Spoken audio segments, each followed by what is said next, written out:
Joining us now is Phillipe LeCorre, visiting fellow at the Brookings Institution. Phillipe, good to have you with us. Nice to be here. Well, in a two-round system such as France, it's really about vote splitting at this point, right? Who will the voters that voted for other candidates vote in the second round? And according to exit polls and your analysis, which candidate, Le Pen or Macron, would likely be coming up on top? Well, at this very moment, we have two candidates that are very close. There's only less than a percentage point between them. So, we know who the two runner-offs are. Everybody has come, almost everybody among traditional parties has come in support of Emmanuel Macron. So it's virtually impossible for Marine Le Pen to win.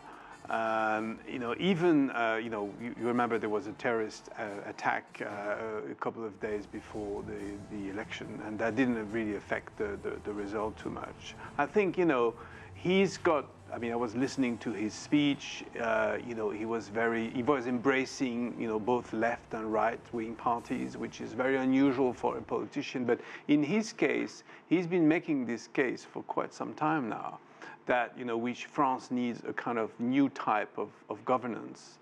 And obviously, Le Pen's language is quite different. We should be nationalists, we should get rid of foreigners, we should deal with immigration. So on one hand, you have a more sort of liberal view and more internationalist view, and on the other hand, you have a pro-nationalist view, xenophobic and anti-European. But last time I checked, there are around 20–25% undecided voters in France, and Le Pen still boasts a large following for those over 60 years old and those under 20 who cannot find a job in France. So any chance for Le Pen at all in the second round?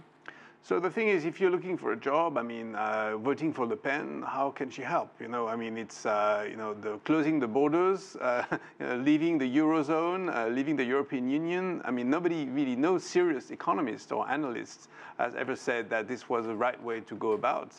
I think it's possible what you're saying, that a few senior people will switch from Fillon, for example, who was the conservative candidate, to Le Pen.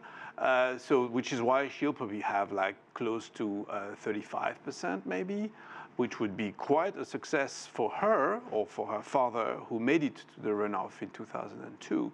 As far as winning the election, that's that's a hard sell, honestly, with considering the momentum that Macron has had for the past year and the result of today.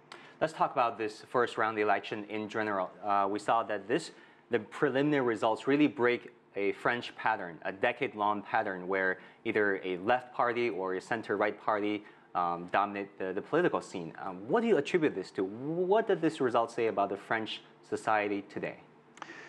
It's a good point. I think the fact that both left-wing and right-wing parties have been sort of excluded from this second round is a sign that people want change. François Fillon is a former prime minister who has done every job in government, who's 63, and today is out of the runoff because of some scandals that have sort of tainted his candidacy.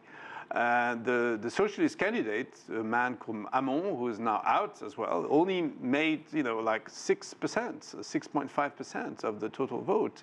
The Socialist Party is now in power, is in government. The outgoing president, François Hollande, is a member of the Socialist Party.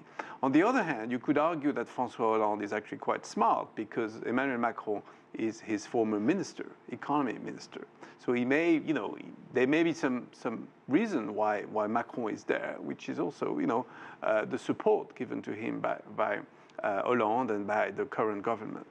To answer your question more directly, I think really having the far right on one hand and a more globalist, pro-European candidate on the other is a sign that the clash of two, not two civilizations, but two ideas. One idea is, will we'll close our borders, we'll become more isolated. And the other idea is let's interact with the world, let's interact with our European neighbors, with America, with China. And I think, obviously, I think a majority of French people will gather around this idea. My last question very quickly, I want to get a sense of Emmanuel Macron, if he does win, and as a former economy minister who's running as an independent, what would be his foreign policy and his domestic policy? So as I said, I think he will relaunch Europe.